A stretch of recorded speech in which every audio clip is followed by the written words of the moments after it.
Alright, so I'll pause here and next tribute will come from a very special friend. Should always talk about Andre, her good friend, right? In fact, especially the last few weeks of her life, I sat down with her and had some long conversation with her, And, that was taught me something. One, that death is a part of living, and that we start to die the day we're born. And it's something that we must all get to the point to deal with. We all will die. Yes, we all must die. Yes, and it's difficult, it's painful when somebody leaves us, right? But it's something that we have to come to terms with. I think I've come to terms with that. I've accepted that I'll die one day. And I'm drawing closer to the grave here. I say, yes, coming soon, right? But we have to deal with it, all of us, yes? And in dealing with death, I think it's for that reason we should celebrate and give thanks, yes? And her physical form will not be here, but Corine is going to live on for a long time. You know, when it hit me, I still have chocolate in my fridge. And I don't want to touch it. Not like our chocolate, right? And I know she's going to live on. And then another day I go in the garden and I see flowers. And I turn again and see another flowers. Or you see a piece of antique.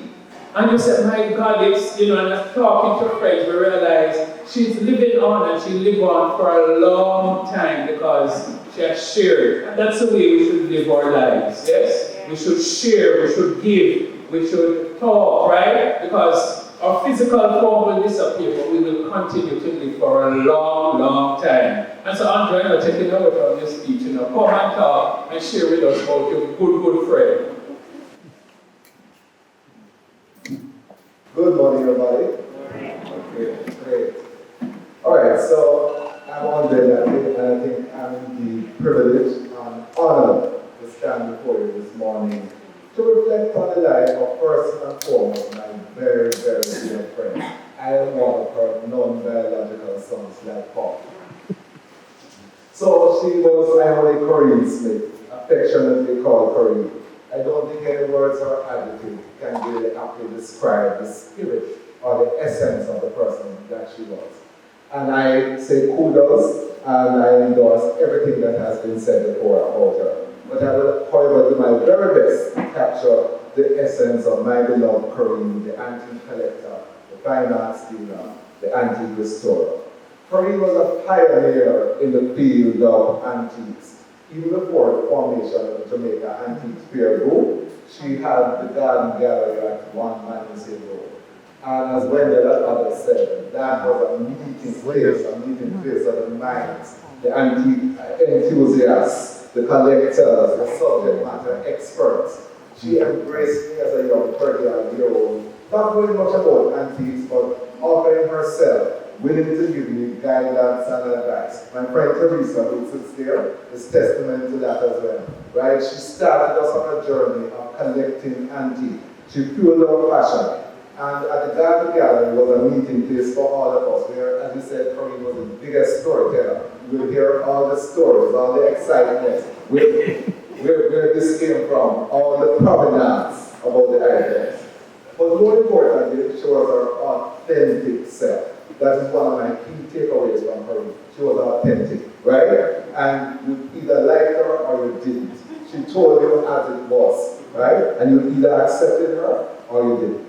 She was a permanent part of the landscape of the Jamaica Antique Fair Group. So right after Gilbert, we brought the BBC Antique Roadshow to Jamaica. And each year after that, we had an antique fair. And Corine was a part of that landscape. Right? We could see her in the Linda auditorium at Campion College, setting up the booth. She and her indispensable partner, Andrew, working together, mother and son in unison. Of course, Corine was always the one giving instructions. But yes, Corine was always the one giving instructions, telling Andrew what to do. So we suspended the fair for the last 3 years because of the pandemic. And it's going to be very hard to reimagine the fair without her presence, because all of us as dealers, we had our own spots, our spaces in the auditorium, and she had her space. as you came through the door, on the right-hand spot was Corine's spot, right? And it's going to be really hard to carry on without her. Corine was extremely resourceful. Her ability to combine her love of horticulture and plants with antiques. So Corine is the only person I know who could take an old porcelain chamber pot and put the most beautiful floral arrangement in it that will wow you, that will leave you breathless.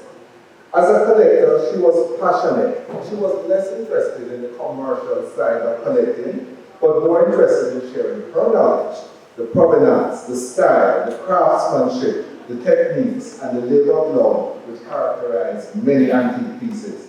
She was very opinionated and was often amazed and very critical when the standards started to decline. So, when things started to deteriorate, she would often comment to me, "Andre, you see that? The living job. The people are mad," right? Those were some of her famous expressions. So even when some unsavory characters entered the antique business and the sources of antiques started to dry up, Corine stood her ground. She conducted her affairs in a very ethical manner, on principles of trust, fairness, and the belief in honoring your commitments.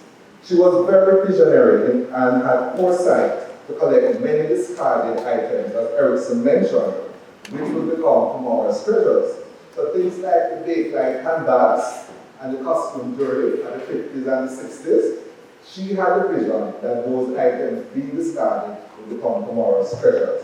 The old chrome furniture pulls, which are now being described in the antique fair as mid-century modern. Corine was very kind, always willing to share what she had with others. And as Erickson said, you could count on her. If you wanted a particular type of pull for a piece of furniture, which nobody else will know, Corine would tell, "Oh, from back in the 60s I collected something and saw it somehow, and let me look through my collection." If you needed something to be done, as Erickson said again, you could count on her for going where nobody else would dare to go or would know to go.